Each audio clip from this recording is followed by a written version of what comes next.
ఈ రోజే డౌన్లోడ్ చేయండి. మీ ఫేవరెట్ షోస్ చూడండి. ఇంద్ర మళ్ళీ మా బిడ్డగా పుట్టబోతున్నాడు అని చెప్పింది. అంటే అంటే ఇంద్ర చనిపోలేదనే కదా ఉద్దేశం. అంటే ఇంద్ర మళ్ళీ మా బిడ్డగా మీ ముందుకు రాబోతున్నాడు. మీ మనవడుగా మళ్ళీ కొత్త జన్మ ఎత్తబోతున్నాడు.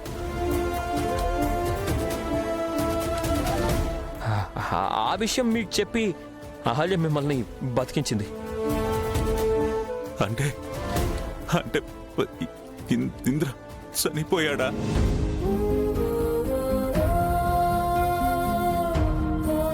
ఎప్పుడో చనిపోయాడు నాన్న. పోయినవాడు మళ్ళీ వీళ్ల బిడ్డగా పుడతాడని చెప్పి వీళ్ళు మిమ్మల్ని బతికించేశామని గొప్పగా అనుకుంటున్నారు.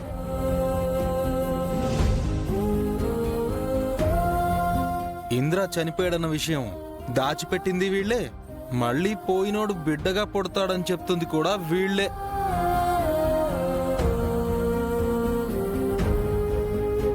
నిజాలు దాచడం, అబద్ధాలు చెప్పడంలో వీళ్లకు వీళ్లే సాటి మావయ్య గారు.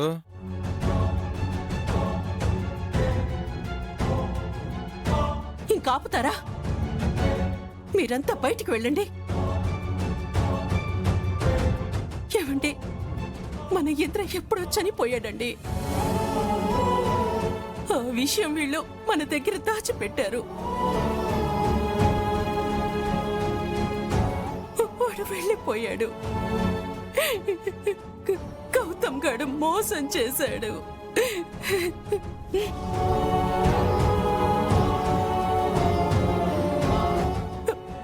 మీరు ధైర్యంగా ఉండండి. ఇంద్ర చనిపోయాడా? నా ఇంద్ర చనిపోయాడా? అవునండి, ఇంద్ర లేడు, చనిపోయాడు.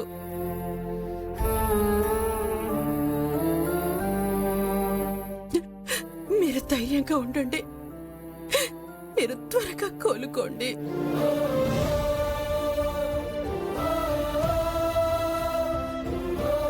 మీరందరూ బయటికి వెళ్ళండి.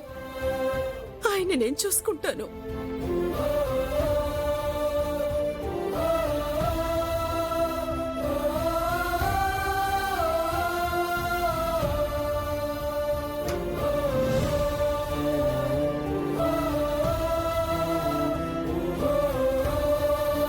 ఇంద్ర చనిపోయాడా? నా ఇంద్ర చనిపోయాడా? ఏమండి,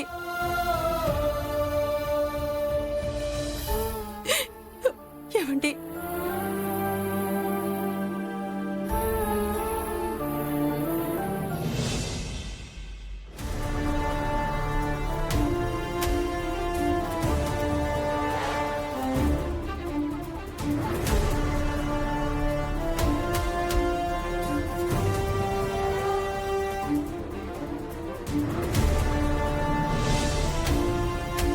అదితి, ఏంటి ఆలోచిస్తున్నావు? నాకొక విషయం అర్థం కావట్లేదు మామ్. ఏ విషయం అదితి? ఈ రథాల వాళ్ళ అక్క కూతురు ఫ్రెండ్ చనిపోయిందని తన పెళ్లి పోస్ట్ పోన్ చేసుకుంది. ఆ అమ్మాయి తన బెస్ట్ ఫ్రెండ్ అని, ఇద్దరూ కలిసి చిన్నప్పటి నుంచి చదువుకున్నారని చెప్పింది కదా బేబీ. ఆ మాత్రం ఎఫెక్షన్ ఉంటుంది కదా. కలిసి చదువుకున్నందుకే అంత ప్రేమాభిమానం ఉంటే 20 ఏళ్ళు ఒకే ఇంట్లో అన్నదమ్ములలాగా కలిసి పెరిగిన వాళ్ళకి ఇంకెంత ఎఫెక్షన్ ఉంటుంది మామ్? ఎవరి గురించి మాట్లాడుతున్నావు? గౌతమ్ ఇంద్రాల గురించి. ఇప్పుడు వాళ్ళ గురించి ఎందుకు? కలిసి చదువుకున్న ఫ్రెండ్స్ చనిపోతేనే ఒక అమ్మాయి తన పెళ్లిని పోస్ట్ పోన్ చేసుకుంది. అలాంటిది అన్నదమ్ములలా కలిసి పెరిగిన ఇంద్ర చనిపోతే ఆ బాధ కొంచెం కూడా లేకుండా గౌతమ్ అహల్యని ఎలా పెళ్లి చేసుకున్నాడు? పాయింట్ అదితి. అసలు గౌతమ్ కాశ్మీర్కి వెళ్ళింది ఇంద్రాని నీ పెళ్లికి తీసుకొని రావడానికి.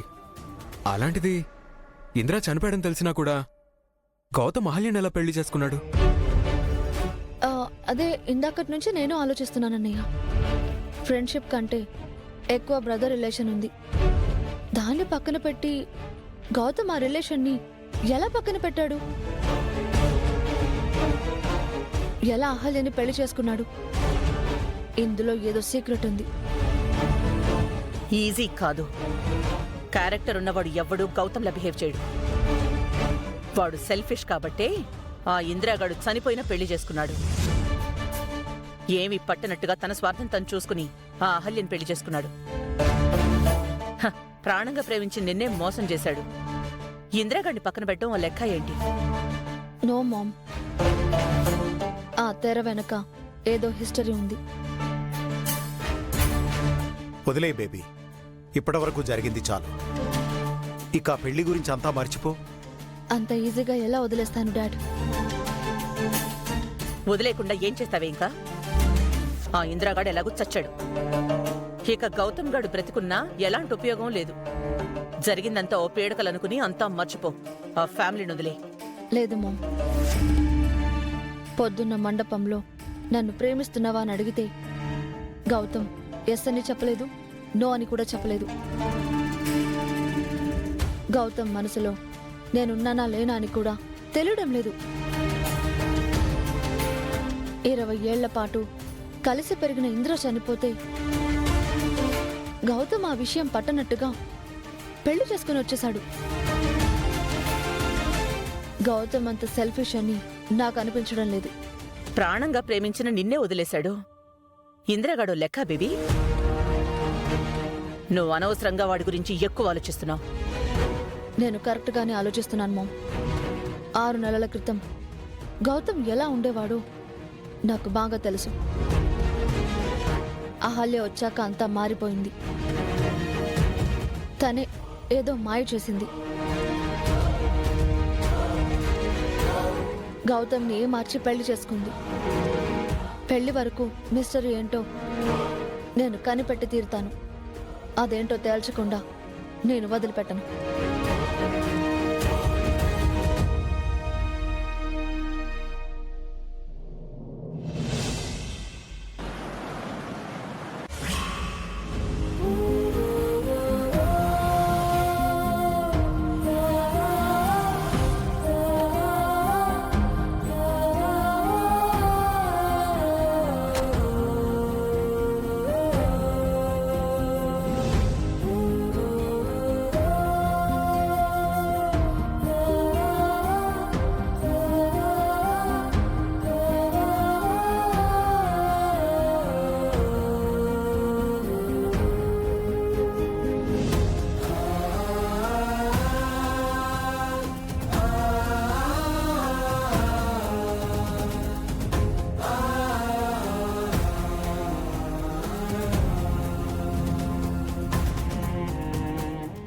నాన్న, నాన్న.